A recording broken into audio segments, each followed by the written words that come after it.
There is a moment, just before a lie runs out of road, when the person who told it has no idea the truth is already standing in the room with them. This is that moment.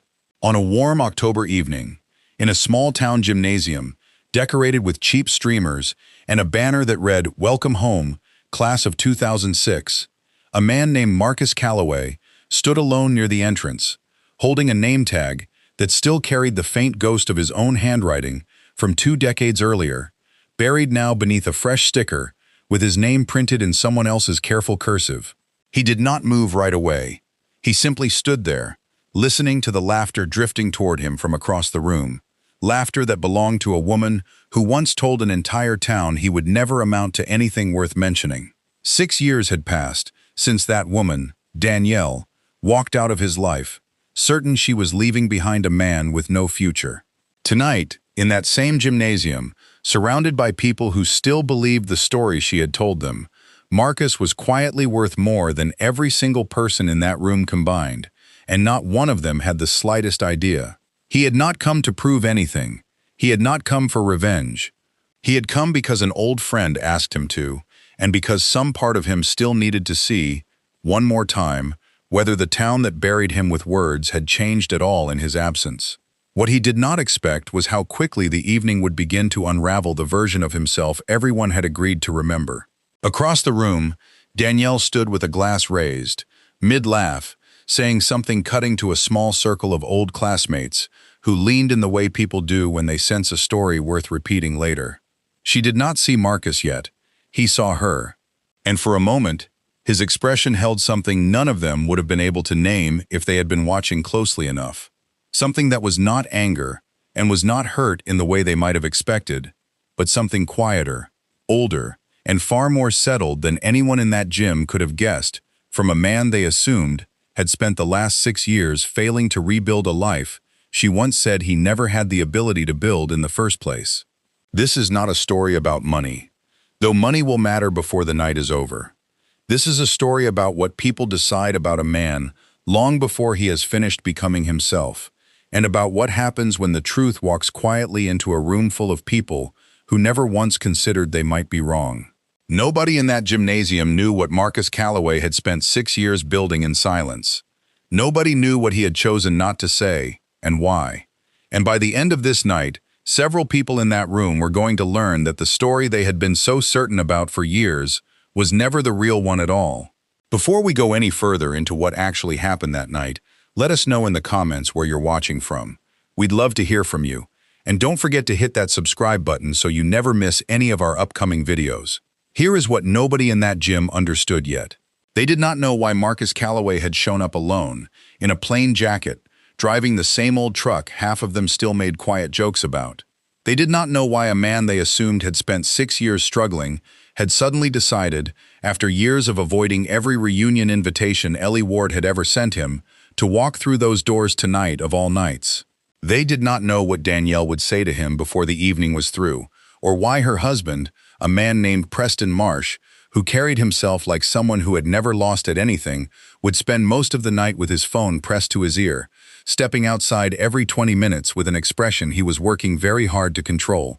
And they certainly did not know what one quiet, observant woman standing near the edge of the dance floor was about to discover on her phone within the hour. A discovery that would move through that gymnasium faster than anyone could contain it, reaching ears it was never meant to reach, until the one person who least expected to hear it would be the one standing closest to Marcus when the truth finally caught up with the room. Every person in that gym believed they already knew who Marcus Calloway was. They believed his story ended the way stories like his were supposed to end, quietly, forgettably, exactly the way Danielle had once predicted it would. What none of them understood, not yet, was that his story had never actually ended at all. It had simply been waiting, patiently, for a night like this one to begin again. To understand why that gymnasium held so much unspoken tension, you have to go back nearly 2 decades, long before anyone in that room had heard the name Northlight Holdings. Long before Danielle Marsh ever raised a glass in triumph, she had not yet earned the right to feel. Marcus Calloway had once been the shop teacher at Eastbrook High, the kind of man students remembered fondly years later, not because he was flashy or loud, but because he had a patience that made even the most restless teenager feel capable of building something with his own two hands. He kept the same coffee mug on his desk for 9 straight years. The handle chipped, the paint faded, and students used to joke that replacing it might actually break something in him.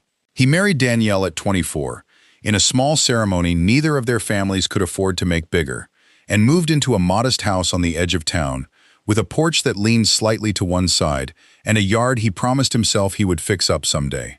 For a while, life moved the way it does for most young couples, trying to build something out of very little.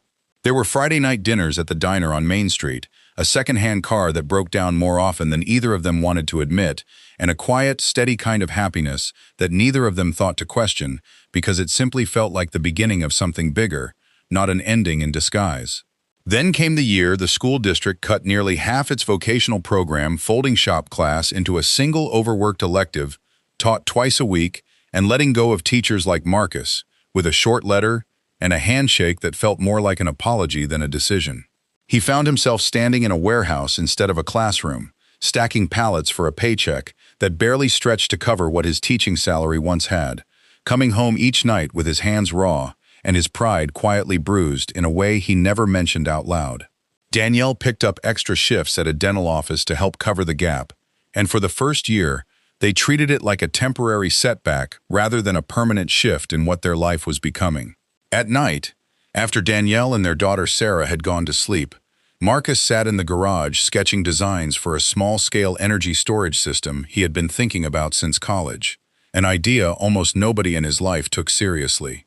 He had first scribbled the concept on a napkin during a night class more than a decade earlier, convinced even then that the way homes and small businesses stored power was going to change eventually, and that someone patient enough might get there first. Coach Denny Ruiz, the old football coach who had known Marcus since he was a teenager himself, was one of the only people in town who ever asked him a real question about it, mostly because Denny liked tinkering with old trucks and respected anyone willing to get grease under their fingernails chasing an idea nobody else believed in.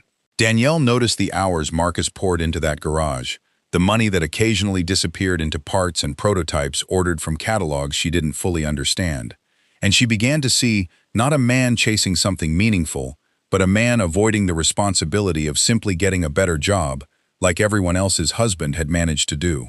She was not entirely wrong to worry. Bills came due whether or not a prototype worked, and there were nights she sat at the kitchen table doing math that never quite balanced, wondering whether the man she married had quietly traded their future for a hobby dressed up as a plan. It would be easy, from the outside, to call her impatient. It is harder, and more honest, to call her frightened.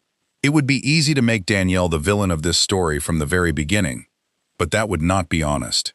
She had grown up watching her own mother stretch every dollar until it tore, promising herself long before she ever met Marcus that she would never raise a child the same way her mother had been forced to raise her.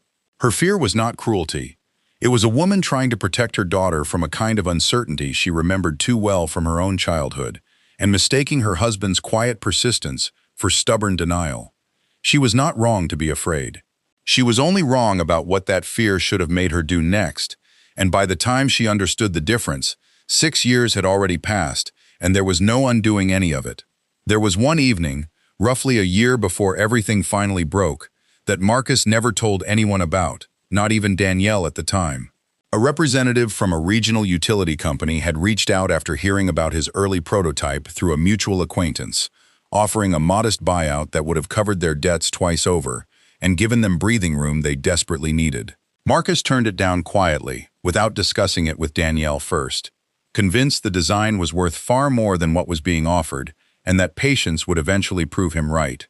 He never told her about the offer, partly out of pride, partly because he suspected she would have taken it immediately, and some part of him could not yet risk finding out he was wrong. The end of the marriage did not arrive with shouting or slammed doors. It arrived quietly, almost gently, which somehow made it worse.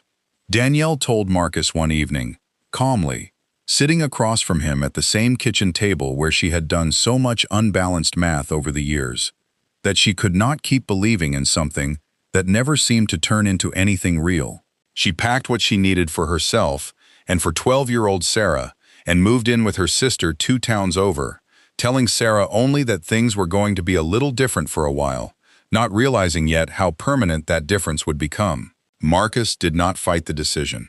He simply helped carry the boxes to her car, because some part of him understood, even then, that arguing would not change what she had already decided in her heart months earlier. The divorce became final 18 months later, processed quietly through a courthouse 2 counties over, and the story the town settled on afterward was simple and unfair in the way small towns often are. Marcus couldn't keep his job, and he couldn't keep his family either. Nobody asked what he had been building in that garage. Nobody thought to ask because nobody believed there was anything worth asking about.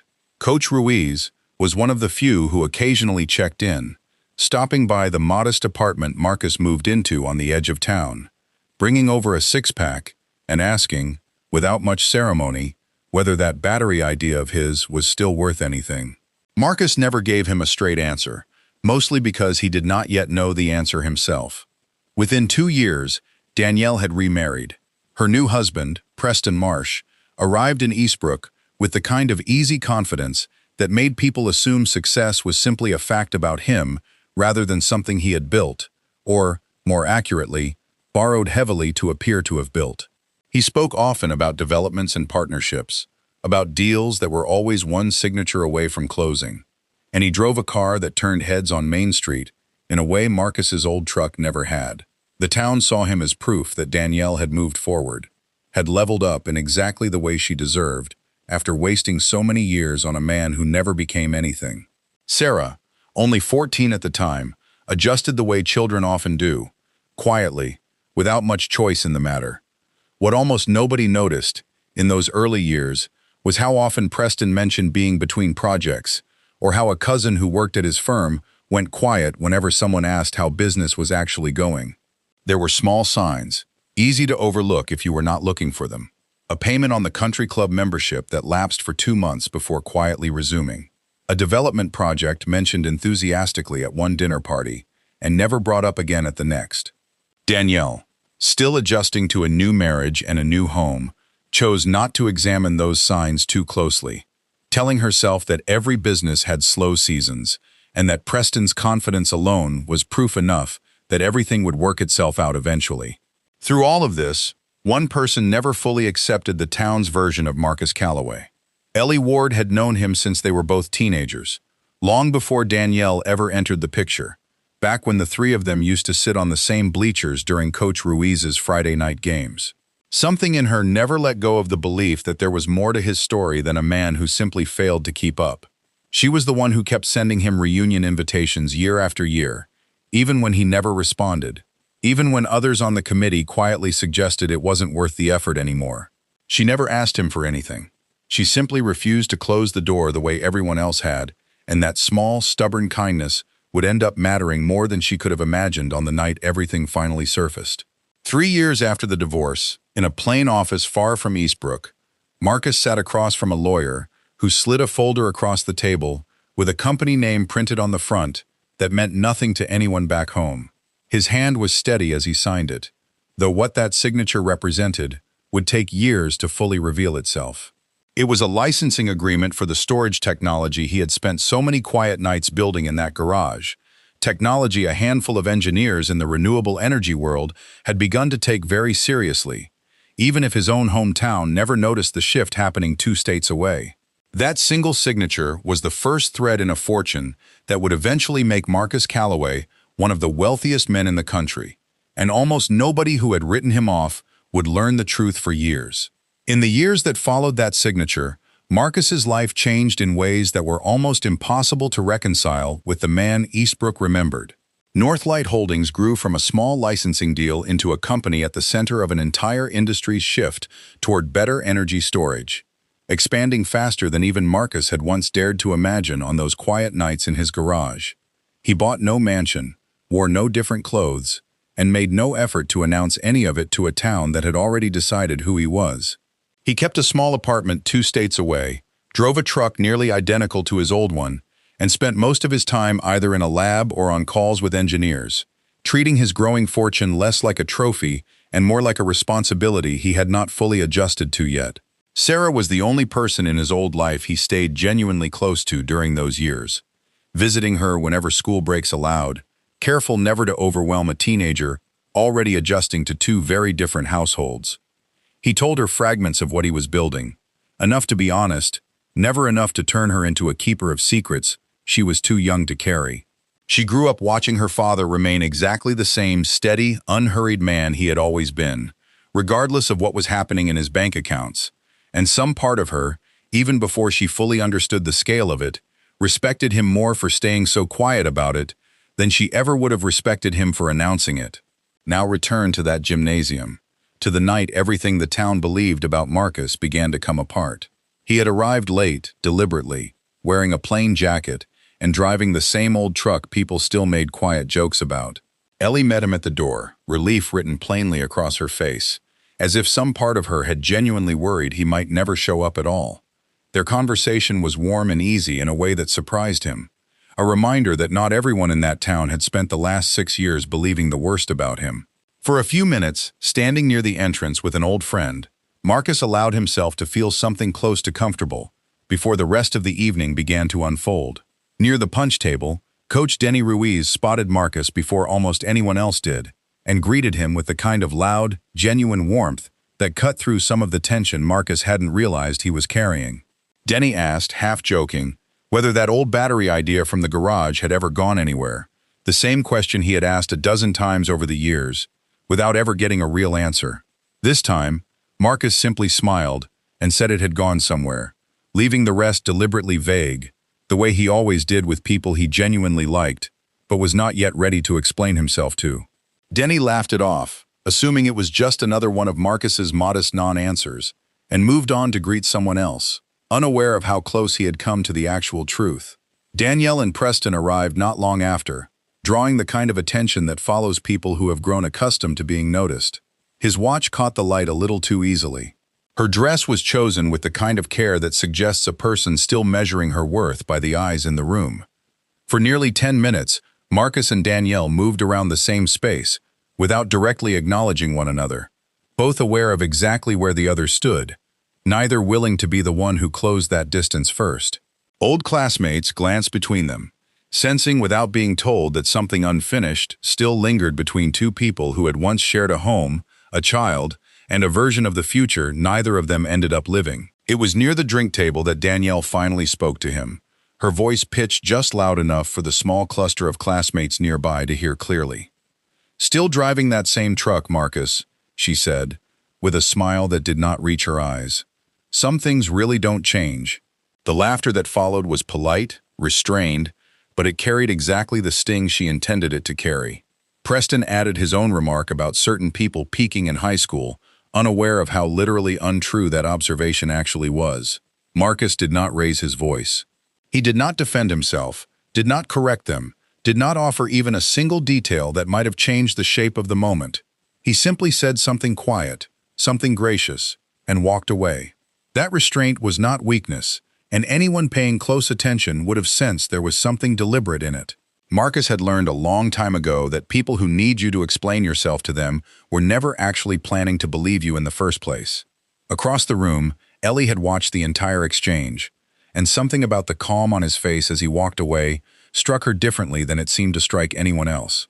She pulled out her phone, quietly, almost without deciding to, and typed a name into a search bar she had been curious about for longer than she wanted to admit. What came back on her screen changed the expression on her face from simple concern into something closer to disbelief. What Ellie found was a name buried inside a financial article she almost scrolled past, a company called Northlight Holdings that had quietly become one of the most significant players in renewable energy storage over the past several years. And beneath a blurry, half-hidden photograph in an old interview clip, a founder listed simply as Calloway. She read the short paragraph twice before she fully believed what she was looking at, then read it a third time, checking the photograph again against the man she had just watched absorb a public insult without a single flicker of defense. She did not show anyone. She did not say a word to Marcus. She simply stood there for a long moment, recalculating everything she thought she understood about the quiet, unassuming man she had known since they were both teenagers on those bleachers. Not far away, Preston stepped outside for the third time that evening, phone pressed to his ear, his voice low and tense in a way that did not match the easy confidence he carried inside the gymnasium. A development he had staked much of his reputation on was behind on payments, a lender was losing patience, and the calm he performed so effortlessly for a room full of old classmates was beginning to cost him more energy than he wanted anyone to notice. He paced near the parking lot, running numbers out loud to himself that did not add up no matter how many times he rearranged them, and for a brief moment, standing alone under a flickering security light, the confidence he wore so easily indoors slipped entirely from his face. Danielle caught the shift in his mood when he came back inside, assumed it was simple stress from work, and had no reason yet to wonder whether the foundation beneath her second marriage was steadier than the one she had walked away from years earlier. She asked him quietly if everything was all right, and he told her it was nothing, just a difficult client, the same explanation he had been giving her for months, whenever these calls interrupted an evening. She believed him, the way people often believe the explanations that are easiest to live with, and turned her attention back to the reunion, unaware that the difficult client Preston kept referencing was, in fact, an entire portfolio of decisions slowly catching up to him at once. Later that evening, away from the noise of the gymnasium, Marcus found a quiet corner with his daughter Sarah, now 24, who had grown close enough to him in recent years to know fragments of what he had built without ever fully revealing them to anyone else. She asked him plainly why he never corrected the story people told about him, why he let an entire town believe he had simply failed. Her voice carried genuine curiosity rather than judgment, the question of someone who had watched her father remain unusually calm about a reputation most people would have fought hard to defend. Marcus considered the question carefully before answering, the way he considered most things, unwilling to give her a version of the truth that was easier than the real one. His answer was simple. He told her he never needed people to believe in what he had built in order to know it was real, and that he did not want her growing up chasing the approval of people who had already decided, long before she was old enough to understand, exactly what kind of man her father was. He told her that the year her mother left had been the hardest of his life, not because of what people said about him afterward, but because he genuinely feared, for a long time, that Danielle might have been right about him.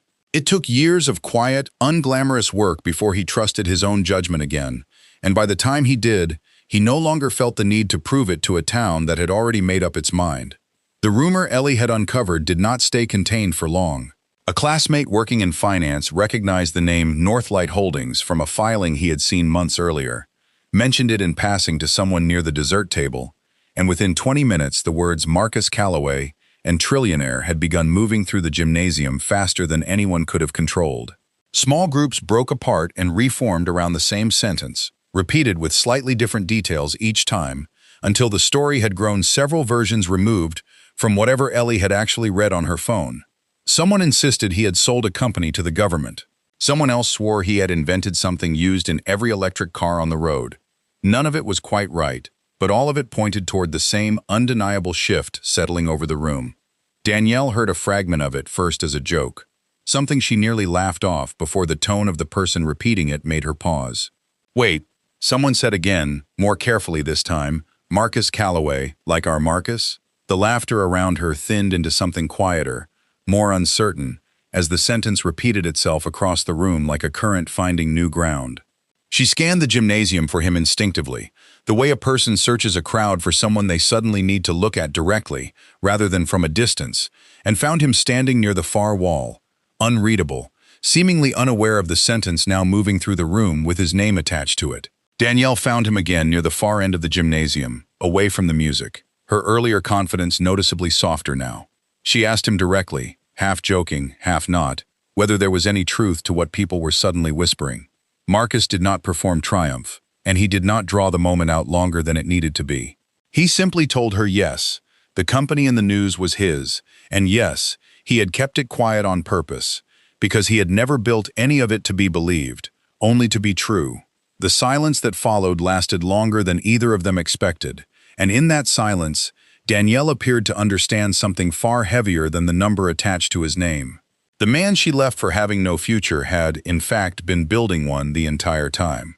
She asked him, quietly, why he never told her, why he let her spend 6 years believing the worst version of the story she had walked away from.